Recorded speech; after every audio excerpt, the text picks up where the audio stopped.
جگر کا خون دے دے کر یہ بوٹے میں نے پالے ہیں۔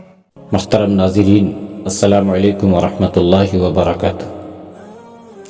قسط نمبر 26 کے اندر آپ حضرات کو وہ حالات سننے کو ملیں گے جب اللہ کے شیروں پر مشکل وقت آن پڑا، لیکن ایسے مشکل وقت میں جن کے اندر ایمان کی طاقت اور فولادی حوصلہ ہوتا ہے وہ کبھی نہیں گھبراتے، بلکہ ایسے مشکل وقت میں استقلال کے پہاڑ بن کر باطل کا مقابلہ کرتے ہیں اور میدان کارزار میں سینہ سپر ہو کر ڈٹ جاتے ہیں۔ بقول شاعر، ہم خود تراشتے ہیں منازل کے سنگ میل، ہم خود تراشتے ہیں منازل کے سنگ میل، ہم وہ نہیں ہیں جن کو زمانہ بنا گیا۔ تو آئیے قسط نمبر 26 آپ کی سماعتوں کی نظر کرتے ہیں۔ بسم اللہ الرحمن الرحیم۔ ہمارے سپاہی یقین کی حد تک کہتے ہیں کہ مسلمانوں کے قبضے میں جنات ہیں۔ ہماری فوج نے تو ایرانیوں جیسی طاقتور فوج کو بھی شکست دی ہے۔ شاہ ہرقل زخمی شیر کی طرح آخری حملہ تو ضرور کرے گا، اور اس نے فوج اور قبائل کا لشکر آگے بھیج بھی دیا ہے، لیکن اب وہ قدم اٹھانے سے پہلے کئی بار سوچتا ہے۔ جزیرہ کے ان قبائل کا لشکر تو تازہ دم ہے، شارینہ نے کہا۔ کیا یہ مدد شاہ ہرقل کے لیے کافی نہیں؟ کافی تو ہے، روتاس نے جواب دیا، لیکن ان قبائل کے متعلق شاہ ہرقل اور زیادہ محتاط ہے۔ یہ تو میں بھی کہتا ہوں کہ ان قبائلیوں پر اعتبار نہیں کیا جا سکتا۔ شاہ ہرقل نے اپنے جرنیلوں اور ان سے چھوٹے افسروں سے کہہ دیا ہے کہ یہ قبائل اپنے گھروں، اپنے بیوی بچوں اور اپنے جان و مال کی حفاظت کی خاطر اکٹھے ہوئے ہیں۔ ان میں کوئی قومی جذبہ نہیں، نہ ان کی اپنی کوئی بادشاہی ہے جس کی خاطر یہ لڑنا چاہیں گے۔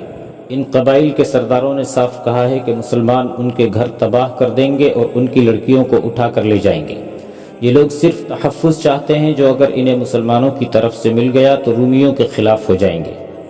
پھر ان لوگوں میں ایک خامی اور بھی ہے، یہ فردن لڑاکے اور شہسوار ہو سکتے ہیں اور ہیں، لیکن فوج کی تنظیم اور ترتیب میں لڑنا کوئی اور ہی بات ہے۔ پہلے تو انہیں یہ سیکھنا ہے کہ فوج کی ترتیب میں کس طرح لڑا جاتا ہے۔ اگر انہیں اسی طرح میدان میں لے آئے تو یہ فوج کی طرح نہیں بلکہ ایک ہجوم کی طرح لڑیں گے۔ یہ بھی معلوم ہوا ہے کہ یہ قبائلی دیکھیں گے کہ رومی فوج لڑتی ہے یا بھاگتی ہے۔ اگر ہماری فوج جم کر نہ لڑی تو سب سے پہلے یہ قبائلی بھاگیں گے، اور کوئی بعید نہیں کہ مسلمانوں سے جا ملے۔ اگر آج انہیں معلوم ہو جائے کہ رومیوں کی نسبت مسلمان ان کے ہمدرد ہیں تو یہ رومیوں سے منہ موڑ جائیں گے۔ روتاس ابھی ہرقل کے محافظ دستے کا کمانڈر ہوا کرتا تھا، اب وہ جاسوسی کے نظام کا کمانڈر تھا، اور اپنے 2 آدمیوں کے ساتھ حمص کی طرف یہ دیکھنے آ رہا تھا کہ مسلمانوں کا دفاعی انتظام کیسا ہے، اور کیا قلعے کے باہر بھی کوئی فوج ہے۔ جاسوسی کے شعبے میں ہونے کی وجہ سے وہ ہرقل کی سطح کی باتیں بھی جانتا تھا، لیکن وہ اتنی سی بات نہ سمجھ سکا کہ شارینہ اس کے سینے سے راز اگلوا رہی ہے۔ اس کامیابی میں شارینہ کی ذہانت تو کام کر ہی رہی تھی، لیکن اصل کام شراب نے دکھایا تھا۔ روتاس پیتا اور بہکتا چلا گیا، اور جب اس کا دماغ بالکل ہی معاف ہو گیا تو شارینہ وہاں سے آ گئی اور حدید کو بتایا کہ اس نے کیا کچھ معلوم کیا ہے۔ حدید شارینہ کو سپہ سالار ابو عبیدہ رضی اللہ عنہ کے پاس لے گیا، اور شارینہ نے وہی باتیں پھر دہرا دی۔ ابو عبیدہ رضی اللہ عنہ نے اسی وقت جاسوسی کے نظام کے سربراہ کو بلایا اور اسے بتایا کہ رومیوں کے ہاں کیا ہو رہا ہے اور اس صورتحال سے ہم کس طرح فائدہ اٹھا سکتے ہیں۔ وہ میں بتاتا ہوں، سپہ سالار ابو عبیدہ رضی اللہ عنہ نے کہا۔ انتہائی عقلمند آدمی بھیجو جو اپنے آپ کو وہاں مختلف عیسائی قبیلوں کے فرد ظاہر کریں اور بتائیں کہ وہ قبائل کے لشکر میں شامل ہونے آئے ہیں اور مسلمانوں کے خلاف لڑیں گے۔ فوری طور پر 10-12 مجاہدین منتخب کر کے تیار کیے گئے۔ انہیں دشمن کے علاقے میں جانے کا اور وہاں کے لوگوں میں گھل مل جانے کا تجربہ خاصا تھا، اور انہیں ٹریننگ بھی ایسی ہی دی گئی تھی۔ ان میں سر فہرست حدید تھا۔ ان کا کام یہ تھا کہ رومی فوج کے ساتھ جو غیر مسلم قبائل جا ملے ہیں ان میں شامل ہو جائیں اور انہیں رومیوں کے خلاف گمراہ کریں۔ ابو عبیدہ رضی اللہ عنہ نے اپنے ماتحت سالاروں کو بلایا اور اس کے ساتھ ہی انہوں نے ایک قاصد خالد بن ولید رضی اللہ عنہ کی طرف دوڑا دیا کہ وہ جس قدر جلدی ہو سکے حمص پہنچ جائیں۔ میرے عزیز رفیقو، ابو عبیدہ رضی اللہ عنہ نے اپنے سالاروں سے کہا، تم سب نے سن لیا ہے کہ اس رومی فوج کے افسر روتاس نے ہرقل، اس کی فوج اور عیسائی قبائلیوں کے متعلق کیا باتیں بتائی ہیں اور ہرقل کس تذبذب میں پڑا ہوا ہے۔ لیکن اس سے ہمیں اس خوش فہمی میں مبتلا نہیں رہنا چاہیے کہ ہمارا دشمن اپنے ہاں کی صورتحال اپنے موافق کر کے حملہ کرے گا۔ ہم یہی سمجھیں گے کہ کسی بھی وقت حمص محاصرے میں آ سکتا ہے، اور ہمارے پاس نفری اتنی تھوڑی ہے کہ ہم یہ محاصرہ توڑ نہیں سکیں گے۔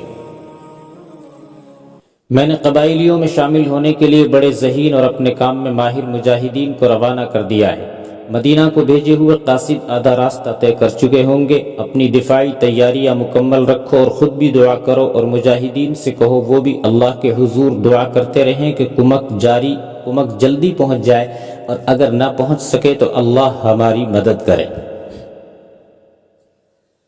سپہ سالار ابو عبیدہ رضی اللہ عنہ کی حالت ایسی ہو گئی تھی کہ راتوں کو جیسے سوتے بھی نہ ہوں۔ ایسا تو وہ دن اور رات میں 2-3 مرتبہ ضرور کرتے کہ قلعے کی دیوار پر جا کھڑے ہوتے اور مدینے کی طرف دیکھنے لگتے، حالانکہ وہ جانتے تھے کہ اتنی جلدی کمک نہیں پہنچ سکتی۔ دن گزرتے جا رہے تھے، اس وقت خالد بن ولید شام کے مفتوحہ شہر قنسرین میں تھے۔ حمص کا قاصد ان تک پہنچا اور انہیں بتایا کہ حمص کس خطرے میں آ گیا ہے اور سپہ سالار اس وقت کس تکلیف اور اذیت میں مبتلا ہے۔ خالد بن ولید رضی اللہ عنہ اسی وقت کمان اپنے نائب سالار کے حوالے کر کے حمص کو روانہ ہو گئے۔ ابو عبیدہ نے خالد بن ولید کو اپنے سامنے دیکھا تو انہوں نے دلی سکون محسوس کیا۔ وہ تو اپنے آپ کو تنہا اور کچھ حد تک بے بس سمجھنے لگے تھے۔ خالد بن ولید بہت ہی تیز رفتاری سے آئے تھے، وہ خود بھی آرام کرنے کے قائل نہیں تھے۔ نہ ابو عبیدہ نے کہا کہ ذرا سستا لو پھر بات کریں گے۔ ابو عبیدہ نے انہیں بتایا کہ حمص کی طرف اتنا بڑا خطرہ بڑھا چلا آ رہا ہے اور حمص میں اس لشکر کے مقابلے میں بہت تھوڑی نفری ہے۔ ابو عبیدہ نے اس دوران جو اقدام کیے تھے وہ تفصیل سے خالد بن ولید رضی اللہ عنہ کو بتائے۔ میں نے جو سوچا ہے وہ یوں ہے، ابو عبیدہ رضی اللہ عنہ نے کہا، انطاکیہ، حمات، حلب اور قریب کے تمام چھاونیوں سے مجاہدین کی آدھی نفری حمص میں اکٹھی کر لی جائے اور محصور ہو کر لڑا جائے۔ محصور ہو کر نہیں، خالد بن ولید نے مشورہ دیا، ہم قلعے سے باہر دشمن کا مقابلہ کریں گے۔ یہ کوئی نیا دشمن نہیں، اسے ہم بڑی دور سے دھکیلتے چلے آ رہے ہیں اور شام کی آخری سرحد تک پہنچا چکے ہیں۔ اس کی چالوں کو اور اس کی فوج کو ہم اچھی طرح سمجھتے ہیں، ہم اس میدان میں بھی اسے شکست دے دیں گے۔ تمام مؤرخوں نے لکھا ہے کہ ابو عبیدہ رضی اللہ عنہ نے خالد بن ولید کا یہ مشورہ قبول نہ کیا۔ وہاں حمص کے 2-3 سالار بھی موجود تھے، انہوں نے اپنے سپہ سالار ابو عبیدہ رضی اللہ عنہ کی اس تجویز سے بھی اختلاف کیا کہ دوسری جگہوں سے مجاہدین کی آدھی نفری یہاں بلا لی جائے، اور انہوں نے خالد بن ولید کے مشورے سے بھی اختلاف کیا۔ وجہ یہ بتائی کہ ایسا ہو سکتا ہے کہ دشمن کو پہلے پتہ چل جائے کہ حمص کو مضبوط کرنے کے لیے دوسری جگہوں سے نفری اکٹھی کر لی گئی ہے، تو دشمن ان میں سے کسی اور جگہ پر حملہ کر کے قبضہ کر سکتا ہے اور اس طرح دوسری بڑی چھاونیوں پر بھی حلہ بول کر کامیاب ہو سکتا ہے۔ ان سالاروں نے کہا کہ کسی شہر اور قصبے کو کمزور نہ کیا جائے اور صرف مدینے کی کمک کا ہی انتظار کیا جائے۔ اگر کمک آنے سے پہلے رومی پہنچ گئے تو پھر انہی حالات میں لڑیں گے اور اللہ سے دعا کریں گے کہ ہمارے صبر اور استقامت کا اجر عطا فرمائے۔ وہ دین و ایمان والے تھے، اللہ کی راہ میں باطل کے خلاف وطن سے بے وطن ہوئے اور اپنا اور دشمن کا خون بہا رہے تھے۔ ان کے دلوں میں ہوی سے ملک گیری نہیں تھی اور وہ اپنی بادشاہی قائم کرنے کے ارادے سے گھروں سے نہیں نکلے تھے۔ انہوں نے تلوار کا مقابلہ تلوار سے کیا اور جو نہتے تھے ان کے دل میں انہوں نے اخلاق سے موہ لیے تھے۔ جن شہروں کو انہوں نے فتح کیا انہوں نے وہاں کے لوگوں سے جزیہ تو وصول کیا، لیکن ہرقل جیسے بادشاہوں نے ان پر جو ظالمانہ محصولات یعنی ٹیکس عائد کر رکھے تھے وہ اتنے کم کر دیے کہ جس کی جتنی حیثیت اور استطاعت تھی اس سے اسی کے مطابق محصولات یعنی ٹیکس وصول کیے جاتے تھے۔ وہاں کے غیر مسلم مسلمانوں سے بہت ہی خوش اور مطمئن تھے، اور نظر یوں آتا تھا کہ مشکل کے وقت مسلمانوں کے شانہ بشانہ لڑیں گے، لیکن اسلام کے سالار ان پر اتنا بھروسہ نہیں کرتے تھے۔ اسلام کے یہ اولین مجاہدین اللہ سے مدد مانگتے تھے، دعائیں کرتے تھے، لیکن صرف دعاؤں پر ہی بھروسہ نہیں کرتے تھے، وہ قرآن کے اس فرمان سے بڑی اچھی طرح واقف تھے کہ تم عملاً جتنی کوشش کرو گے اللہ تمہیں اتنا ہی دے گا۔ انہوں نے کبھی معجزے کی توقع نہیں رکھی تھی، انہوں نے اپنی جانیں دے کر اسلام کو زندہ کیا، اپنا خون بہا کر شمع رسالت کو بجھنے نہ دیا، اور اس طرح اللہ کا پیغام حق دور دور تک پھیلتا چلا گیا۔ ابو عبیدہ رضی اللہ عنہ نے خالد بن ولید کو واپس قنسرین بھیج دیا تاکہ وہاں کا دفاع ان کی غیر حاضری میں کمزور نہ ہو جائے۔ تاریخوں میں لکھا ہے کہ جب خالد بن ولید ابو عبیدہ رضی اللہ عنہ سے رخصت ہوئے تو ان کے چہرے پر ایسا تاثر تھا جیسے وہ اپنے سپہ سالار کو اس مشکل صورتحال میں اکیلا چھوڑنا نہ چاہتے ہوں۔ ابن جراح خالد بن ولید نے ابو عبیدہ رضی اللہ عنہ سے کہا، میری ضرورت پیش آ گئی تو ایسا قاصد بھیجنا جو اڑتا ہوا مجھ تک پہنچے اور میں اس سے زیادہ تیز رفتاری سے پہنچوں گا۔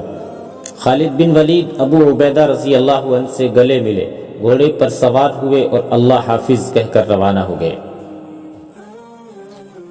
دونوں قاصد مدینہ پہنچ گئے۔ اس وقت وہ اونٹوں پر سوار تھے اور اونٹ دوڑتے آ رہے تھے۔ وہ اکیلے نہیں تھے، مدینے کے کئی آدمی اور لڑکے ان کے ساتھ ساتھ دوڑتے آ رہے تھے۔ یہ تو مدینے کا معمول بنا ہوا تھا کہ جو لوگ پیچھے رہ گئے تھے اور کسی نہ کسی وجہ سے محاذ پر نہیں گئے تھے وہ قاصد کے منتظر رہتے تھے۔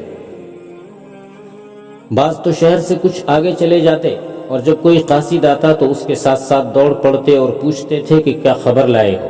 قاصد لوگوں کے جذبات کو سمجھتے تھے اور کم سے کم الفاظ میں ان کو خبر سنا دیتے تھے۔ اس وقت مجاہدین اسلام بیک وقت دو محاذوں پر لڑ رہے تھے۔ دونوں دشمن باطل کی بڑی ہی زبردست جنگی قوتیں سمجھے جاتے تھے، اور یہ غلط نہیں تھا کہ ان کے مقابلے میں کوئی آنے کی جرت نہیں کرتا تھا۔ ایک آتش پرست ایرانی تھے اور دوسرے رومی۔ ان محاذوں سے کسی بھی وقت کوئی بہت ہی بری خبر آ سکتی تھی، اور اکثر توقع یہی ہوتی تھی کہ بری خبر آئے گی، لیکن مجاہدین کے ساتھ ضعیف العمر بوڑھوں، بوڑھیوں، معصوم بچوں اور ان معذوروں کی دعائیں تھیں جو محاذوں پر جانے کے قابل نہیں رہے تھے، اور دل کی گہرائیوں سے نکلی ہوئی دعاؤں سے ان کی مدد کر رہے تھے۔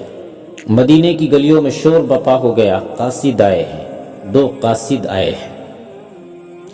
یہ شور و غل امیر المؤمنین حضرت عمر رضی اللہ عنہ کے کانوں سے ٹکرایا تو وہ بڑی تیزی سے اٹھے اور قاصدوں یعنی ایلچیوں کے استقبال کے لیے باہر آ گئے اور اس طرف دوڑ پڑے جدھر سے قاصد آ رہے تھے۔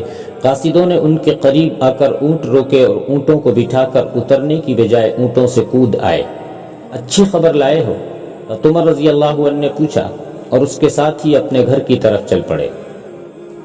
خبر بری بھی نہیں، ایک قاصد نے ان کے ساتھ چلتے ہوئے کہا، کمک جلدی پہنچ گئی تو خبر اچھی بھی ہو جائے گی۔ یا امیر